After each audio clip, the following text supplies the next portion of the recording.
there are times in your life when you're not going to be happy.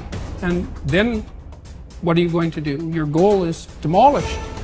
And there are going to be plenty of times in your life when you're not happy. There might be years. And so it's a shallow boat in a very rough ocean.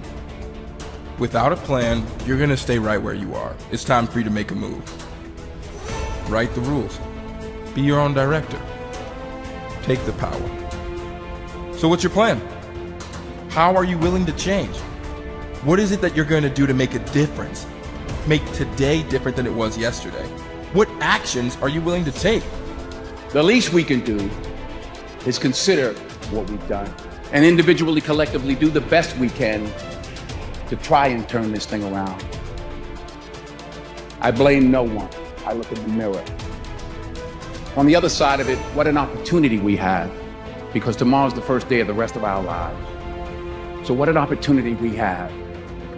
For far too long, you've allowed the volume of your past misfortunes, your past setbacks, and your past failures to play way too loudly in your speaker of life. I need you to turn down your past failures and make room to turn up your future success. You have got to change the way you think. It is the whole determining factor of where you go in life. We are all where we are today because we thought ourselves to this position. If you don't like the position, think yourself out of it. You know what passion is? Passion is an emotion. It's an emotion without an action. Passion will get you nowhere. Inner drive will get you nowhere unless you act on it. You have to act on your passion. You have to act on your inner drive. Don't let those feelings stay inside of you. You got to know what to do with them. You got to know how to make them work in order to get what you want. Don't keep it inside. And so embrace the fact that you're going to have to sacrifice and suffer to some extent. Once you've embraced that it's going to happen, it's almost not that bad. Push yourself, get it done, make it happen. Stop looking for external motivation and start building that fire inside of you. Start adding more logs, more petrol to those flames every single day. And when that thing tells you to quit, you look at it in his eye and say, I ain't going nowhere. I will break you before you break me. You will not defeat me. You will not destroy me. You owe it to yourself to feel the pride of knowing you made your life. You didn't get lucky. You worked for it. You sacrificed. When it was hard, you pushed harder. We're trying so hard in our lives to fit in. We try to fit into certain groups, certain frats, certain sororities, among certain friends. Yet the people we idolize are the ones that stand out. But when you're prepared, there is no fear. There is no fear of failure, okay? Because even if you've walked out of something and you feel like you failed at it, your preparation is so strong that you're gonna take that failure and turn it into the outcome you desire. And most people stop at failure, okay? We've all failed at things. I'm going to continue to fail at stuff, right?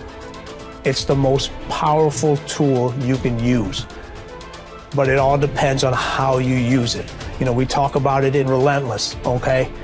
A scalpel, okay? In the hands of an individual, it can do unbelievable damage. In the hands of a professional, of a doctor, it saves lives. So it's the same thing with failure. It's how you use it. It's that drive inside of you, okay? It's what we talk about, the dark side. The dark side is filled with failure, but it's the fuel that burns you like something that's never burned inside you before. Fully mature people accept that their actions have consequences. A fully functioning adult knows that he or she can choose an action, but once the action is taken, both predictable and unpredictable consequences will follow. The true adult accepts that for every cause there will be an effect. For every action, there will be a reaction. You can choose the action before you act, but you cannot choose or control the consequence or reaction afterward. Intelligent adults are very careful about the thoughts they think and the actions that they take. They do not fool themselves or engage in self-delusion. They don't pretend that things might happen differently, nor do they trust to luck. inactions also have consequences. What are called crimes of omission are often more serious to your long-term prospects than the mistakes you make. Omitting to think through your values, set clear goals, make plans, commit to excellence, and so on, can be disastrous to your possibilities of great success. The starting point of success is the acceptance of reality. What cannot be cured must be endured. Often people will come to me with challenges they are facing, and I will ask them this simple question: is this a problem or is this a fact? If it's a problem, it's amenable to a solution. There is something that you can do to change it. If you are not happy with the situation, it is up to you to go and do whatever you can to resolve it. A fact, however, is different from a problem. It is something that exists, like the weather, like rain or snow. There is nothing that you can do about it. You can solve problems, but the reality principle says that you have to learn to live with facts. Something unfortunate that has happened is a fact. A sale that did not go through, a business deal that collapsed, a relationship that didn't work out. All of these are facts. Many people waste an enormous amount of emotional energy struggling with facts when they would be much better off concentrating on doing better in the future. Your goal is to be happy, confident, and optimistic. The way that you achieve this is by making these positive responses so automatic that you remain predominantly happy, confident, and optimistic no matter what happens. You can achieve this result by taking specific, proven, practical steps that have been used by millions of people and which work with virtually unfailing certainty.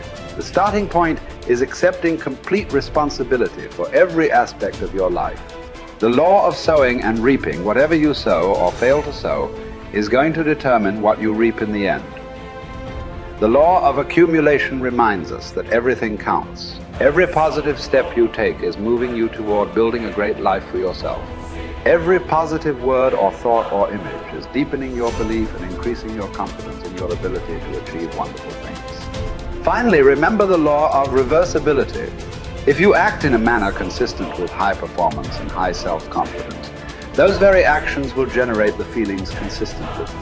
Every positive, constructive action that you take in the direction of your dreams and goals will reinforce your belief in yourself and in your ability to accomplish your ideals. The challenge for building good habits and breaking bad ones is often finding a way to pull the long-term consequences of your bad habits into the immediate moment. So you feel a little bit of pain right now and want to avoid it. And the long-term rewards of your good habits into the immediate moment so you have a reason to repeat it again in the future. Each behavior casts a vote for the type of person that you want to become. And if you cast enough votes for that type of identity, you start to believe that about yourself, right? Like if you go to church for 20 years, you believe that you're religious. You study Spanish every Tuesday for 30 minutes, you believe that you are studious. So in that way, your habits provide evidence of your desired identity. And I think that that is probably the ultimate reason that habits are so important. It's true, like habits can help you earn more money or be more productive or lose weight. And all that stuff is great. But in addition to the external results that habits provide, they also shape your sense of self. They are the engine or the avenue through which you learn to believe things about yourself. You have to have just one thing in mind: keeping on track, closing out all the noise and the clutter that gets in your way. You've got to identify your target. Let nothing stand in your way. You've got to keep your eye on the target until you've released the arrow. Let nothing capture your attention unless it's in the best interest of your ambition. If you don't keep your mind on what you're doing, if you don't keep focused on the task at hand, it could slip right on by you. Wherever you are, be there. Whatever you're supposed to be doing for the moment, do it. You can't be thinking of everything you have to do at one time, all the time. You have to concentrate on just one thing at a time, one project, one job. You have to take it one task at a time and complete it. Do what you've set out to do. Keep your mind only on that one task. Why? If you don't, you won't accomplish anything. Concentration takes a lot of discipline. It takes a lot of discipline to demand privacy, to keep the do not disturb sign on your door while you're in the middle of an important job. It takes a lot of discipline not to answer the phone every time it rings at home. That's why they make voicemail and answering machines, so you don't have to answer the phone every time it rings. Your family will appreciate an uninterrupted dinner hour. Your night work will get done a whole lot faster. Concentrate on the work at hand and demand of yourself the discipline to stay focused.